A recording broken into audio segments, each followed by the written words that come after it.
Hello, എല്ലാവർക്കും പുതിയൊരു വീഡിയോയിലേക്ക് സ്വാഗതം. അപ്പോൾ ഈ ഒരു വീഡിയോയിലൂടെ ഞാൻ നിങ്ങൾക്ക് പറഞ്ഞു തരാൻ പോകുന്നത് നമ്മുടെ ചിത്രകലയെ, നമ്മുടെ ചിത്രരചനയെ എങ്ങനെ നമുക്ക് വേറെ ലെവലിലേക്ക് കൊണ്ടുവരാം എന്നുള്ളതിനെ കുറിച്ചാണ്. അപ്പോൾ അതിനു മുമ്പ് നമ്മൾ അറിഞ്ഞിരിക്കേണ്ട കുറച്ച് കാര്യങ്ങളുണ്ട്. അതായത് ഇപ്പോൾ നമ്മളൊരു ഭാഷ പഠിക്കുകയാണെങ്കിൽ ആ ഭാഷയുടെ അക്ഷരങ്ങൾ ആദ്യം പഠിക്കണം, അതിൻ്റെ ഉച്ചാരണങ്ങൾ എങ്ങനെയൊക്കെയെന്ന് പഠിക്കണം. എങ്കിൽ മാത്രമേ ആ ഭാഷ മനസ്സിലാക്കാനും അത് സംസാരിക്കാനും നമുക്ക് സാധിക്കുകയുള്ളൂ.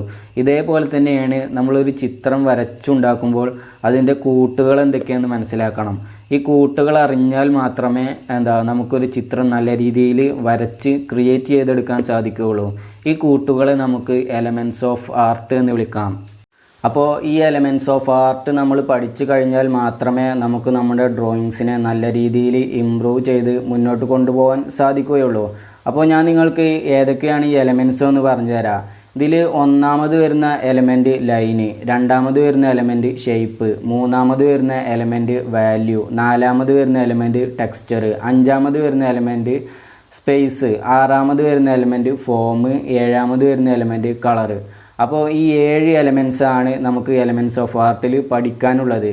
അപ്പോൾ ഇതിൽ ഒന്നാമത്തെ എലമെൻ്റായ ലൈന്, ഈ ലൈന് എന്താണെന്നും ഇതെങ്ങനെ നമുക്ക് പ്രാക്ടീസ് ചെയ്ത് നമ്മുടെ ഡ്രോയിങ്സിനെ ഇമ്പ്രൂവ് ചെയ്ത് മുന്നോട്ട് കൊണ്ടുപോകാം എന്നുള്ളതുമാണ് ഈ ഒരു വീഡിയോയിലൂടെ ഞാൻ നിങ്ങൾക്ക് പറഞ്ഞു തരുന്നത്. ബാക്കിയുള്ള 6 എലമെൻറ്റ്സും നമുക്ക് അടുത്തടുത്തായിട്ടുള്ള വീഡിയോകളിലായിട്ട് ഞാൻ പറഞ്ഞു തരുന്നതാണ്.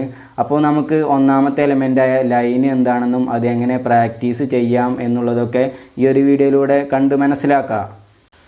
അപ്പോൾ എലമെൻറ്റ്സ് ഓഫ് ആർട്ട് എന്താണെന്ന് ഞാൻ നിങ്ങൾക്കിവിടെ പറഞ്ഞു തന്നു കഴിഞ്ഞു.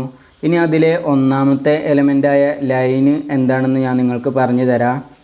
ഒരു പോയിൻ്റ് അത് നിൽക്കുന്ന ഭാഗത്തു നിന്നും മറ്റൊരു ഭാഗത്തേക്ക് സഞ്ചരിക്കുമ്പോഴാണ് ഒരു ലൈന് ക്രിയേറ്റ് ആവുന്നത്. ഒരു പോയിൻ്റ് അത് നിൽക്കുന്ന ഭാഗത്തു നിന്നും മറ്റൊരു ഭാഗത്തേക്ക് സഞ്ചരിച്ചു കൊണ്ടിരിക്കുമ്പോഴാണ് ഇതുപോലൊരു ലൈന് ക്രിയേറ്റ് ആവുന്നത്. അതിങ്ങനെ സഞ്ചരിച്ചു കൊണ്ടിരിക്കുമ്പോഴാണ് ഇതുപോലുള്ള രൂപങ്ങളും ചിത്രങ്ങളും ക്രിയേറ്റ് ആവുന്നത്. ഇതിനെ നമുക്ക് ഔട്ട്ലൈന് എന്ന് വിളിക്കാം. ഇനി ഇത് കൂടാതെ 5 ഡിഫറെൻ്റ് ടൈപ്പിലുള്ള ലൈൻസ് ഉണ്ട്. അതും കൂടെ ഞാൻ നിങ്ങൾക്കൊന്ന് പരിചയപ്പെടുത്തി തരാം. അതിലൊന്നാമത്തത് ഹോറിസോണ്ടൽ ലൈൻസ്, രണ്ടാമത്തത് വെർട്ടിക്കൽ ലൈൻസ്, മൂന്നാമത്തത് ഡയാഗണൽ ലൈൻസ്, നാലാമത്തത് സിഗ്സാഗ് ലൈൻസ്, അഞ്ചാമത്തത് കർവ്ഡ് ലൈൻസ്. ഇനി ഹോറിസോണ്ടൽ ലൈൻസ് എന്താണെന്ന് നമുക്ക് നോക്കാം. ഇങ്ങനെ നേരെ വരക്കുന്നതിനാണ് ഹോറിസോണ്ടൽ ലൈൻസ് എന്ന് പറയുന്നത്. നേരെ ഇങ്ങനെ ഓരോ വരകൾ ഇടുന്നതിനാണ് ഹോറിസോണ്ടൽ ലൈൻസ് എന്ന് പറയുന്നത്. ഇനി വെർട്ടിക്കൽ ലൈൻസ് എന്ന് പറഞ്ഞാൽ ഹോറിസോണ്ടൽ ലൈൻസിന് നേരെ വിപരീതമായിട്ട് താഴേക്ക് വരക്കുന്നതിനാണ് വെർട്ടിക്കൽ ലൈൻസ് എന്ന് പറയുന്നത്. ഇനി ഡയാഗണൽ ലൈൻസ് എന്ന് പറയുമ്പോൾ അതിങ്ങനെ ചെരിച്ചിങ്ങനെ വരക്കുന്നതിനാണ് ഡയാഗണൽ ലൈൻസ് എന്ന് പറയുന്നത്. ഇനി സിഗ്സാഗ് ലൈൻസ് എന്ന് പറയുമ്പോൾ ഇങ്ങനെ ഓരോ പാറ്റേൺ ആയിട്ട് ഇങ്ങനെ വരക്കുന്നതിനാണ് സിഗ്സാഗ് ലൈൻസ് എന്ന് പറയുന്നത്. ഇനി കർവ്ഡ് ലൈൻസ് എന്ന് പറയുമ്പോൾ അതിങ്ങനെ വളരെ സ്മൂത്തായിട്ട് ഓരോ റൗണ്ട് ഷേപ്പിൽ ഇങ്ങനെ വരക്കുന്നതിനാണ് കർവ്ഡ് ലൈൻസ് എന്ന് പറയുന്നത്. അപ്പോൾ നമ്മളിവിടെ എലമെൻറ്റ്സ് ഓഫ് ആർട്ട് എന്താണെന്നും അതിലെ ഒന്നാമത്തെ ലൈന് എന്താണെന്നും പഠിച്ചു കഴിഞ്ഞു. ഇനി അടുത്തൊരു ടാസ്ക് എന്നുള്ളത് ഇത് എങ്ങനെ പ്രാക്ടീസ് ചെയ്ത് കൊണ്ടുപോകാം എന്നുള്ളതാണ്. അപ്പോൾ അതും കൂടെ ഞാൻ നിങ്ങൾക്കൊന്ന് പറഞ്ഞു തരാം. ഇനി എങ്ങനെ ഈ ലൈൻസൊക്കെ പ്രാക്ടീസ് ചെയ്ത് നമുക്ക് മുന്നോട്ട് പോകാം എന്നുള്ളത്. അപ്പോൾ ഞാൻ നിങ്ങൾക്ക് ഇവിടെ എലമെൻറ്റ്സ് ഓഫ് ആർട്ട് എന്താണെന്നും അതിലെ ഒന്നാമത്തെ എലമെൻ്റായ ലൈന് എന്താണെന്നും എന്തൊക്കെയാണെന്നും ഞാൻ നിങ്ങൾക്കിവിടെ പറഞ്ഞു തന്നു കഴിഞ്ഞു. ഇനി അതിലെ ആ ലൈൻസൊക്കെ എങ്ങനെ നമുക്ക് പ്രാക്ടീസ് ചെയ്യാം എന്നുള്ളതാണ് ഞാൻ നിങ്ങൾക്ക് പറഞ്ഞു തരാൻ പോകുന്നത്. അപ്പോൾ ഞാനിവിടെ ഒരു പേപ്പർ എടുത്തിട്ട് അതിൽ കുറച്ച് ബോക്സ് വരച്ച് വെച്ചിട്ടുണ്ട്. ഇനി ഇതിലാണ് ഞാൻ നിങ്ങൾക്കത് പ്രാക്ടീസ് ചെയ്ത് കാണിച്ചു തരാൻ പോകുന്നത്. അപ്പോൾ നിങ്ങൾ ഇതേപോലത്തെ ഒരു പേപ്പർ എടുത്തതിന് ശേഷം അതിലെന്ത് ചെയ്യുക, ഇതേപോലെ ഞാൻ ചെയ്ത പോലെ ബോക്സ് വരച്ച് വെക്കുക. ഇനി ഹോറിസോണ്ടൽ ലൈൻസ് എങ്ങനെ പ്രാക്ടീസ് ചെയ്യുക എന്നുള്ളത് ഞാൻ നിങ്ങൾക്ക് കാണിച്ചു തരാം. ഇതേപോലത്തെ ഒരു ബോക്സ് വരച്ചതിന് ശേഷം എന്ത് ചെയ്യുക, നമ്മൾ ഇങ്ങനെ നേരെ വരയ്ക്കുക. ഇത് ഹോറിസോണ്ടൽ ലൈൻസാണ് ഇങ്ങനെ പ്രാക്ടീസ് ചെയ്യേണ്ടത്. അതേപോലെ നേരെ ഇവിടുന്ന് ഇങ്ങോട്ടും തിരിച്ചും വരയ്ക്കുക. ഇങ്ങനെ തിരിച്ചും മറിച്ചും നമ്മൾ ഒരുപാട് പ്രാവശ്യം വരച്ചുകൊണ്ടിരിക്കുക. ഇനി അടുത്ത വെർട്ടിക്കൽ ലൈൻസ് ചെയ്യാം. വെർട്ടിക്കൽ ലൈൻസ് ഞാൻ പറഞ്ഞ പോലെ നേരെ അടിയിലേക്ക് വരയ്ക്കുക. ഇനി ഇവിടുന്ന് അങ്ങോട്ട് നേരെ തിരിച്ചും വരച്ചുകൊണ്ടിരിക്കുക.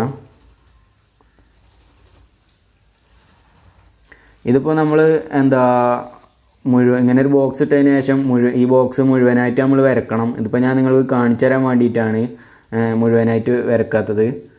ഇനി അടുത്ത് ഡയാഗണൽ ലൈൻസ് എന്ത് ചെയ്യുക, ഇങ്ങനെ ചെരിച്ച് വരക്കുക. ഇവിടെ നേരെ അങ്ങോട്ടും ചെരിച്ച് കൊണ്ടുപോവുക. ആദ്യമൊക്കെ വരക്കുമ്പോൾ നമുക്ക് കുറച്ച് ബുദ്ധിമുട്ടൊക്കെ ഉണ്ടാവും. അത് പിന്നെ ഒരുപാട് വരച്ച് കഴിയുമ്പോൾ എന്താവും, നമ്മുടെ കൈ ഓട്ടോമാറ്റിക്കലി അതിന് വഴങ്ങി കിട്ടും. ഇനി ഈ സിഗ്സാഗ് ലൈൻസ് ഞാൻ പറഞ്ഞ പോലെ ഇങ്ങനെ ഓരോ കോണാക്കി വരക്കുക.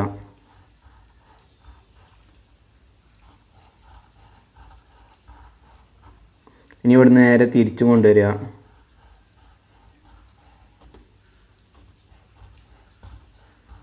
അങ്ങനെ തിരിച്ചു മറിച്ചും ഇങ്ങനെ നമ്മൾ ഒരുപാട് പ്രാവശ്യം വരച്ചുകൊണ്ടിരിക്കുമ്പോൾ എന്താവും, ഓട്ടോമാറ്റിക്കലി നമ്മുടെ കൈ എന്താവും, അതിന് വഴങ്ങും. അപ്പം അങ്ങനെ വഴങ്ങി കഴിയുമ്പോൾ എന്താവും, നമുക്ക് മറ്റുള്ള ചിത്രങ്ങളൊക്കെ വരക്കുമ്പോൾ എന്താവും, നല്ല ക്ലിയറായിട്ട് ഔട്ട്ലൈൻസൊക്കെ ഇടുമ്പോൾ ഒരു ബുദ്ധിമുട്ടില്ലാതെ നമുക്ക് ഇടാൻ കഴിയും. അതിന് വേണ്ടിയിട്ടാണ് നമ്മളിങ്ങനെ പ്രാക്ടീസ് ചെയ്യുന്നത്. ഇനി അടുത്തത് കർവ്ഡ് ലൈൻസ്. ഞാൻ പറഞ്ഞ പോലെ എന്ത് ചെയ്യുക, അങ്ങനെ ഒരു റൗണ്ട് ഷേപ്പിൽ ഇങ്ങനെ കൊണ്ടുവരിക.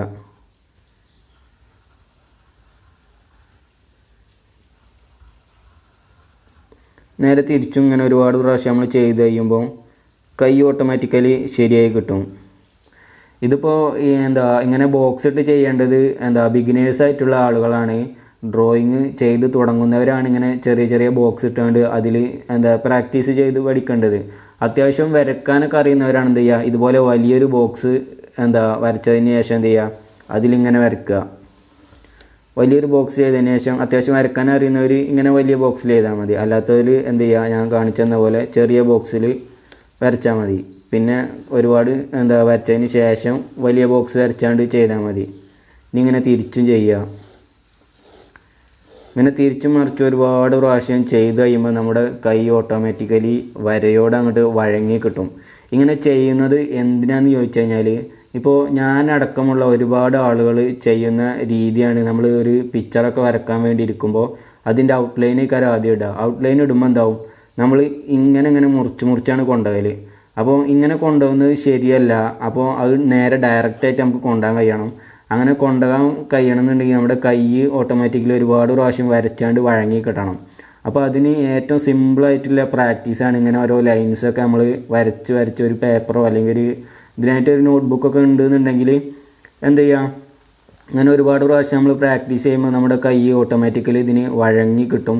അപ്പോൾ നമ്മൾ മറ്റുള്ള ഡ്രോയിങ്സൊക്കെ നമ്മൾ ചെയ്യുമ്പോൾ എന്താവും, നമുക്ക് വളരെ സിമ്പിളായിട്ട് വരക്കാൻ കഴിയും. ഇതിന് വേണ്ടിയിട്ടാണ് ഇങ്ങനത്തെ ലൈൻസൊക്കെ നമ്മൾ ആദ്യം തന്നെ പ്രാക്ടീസ് ചെയ്ത് പഠിക്കുന്നത്.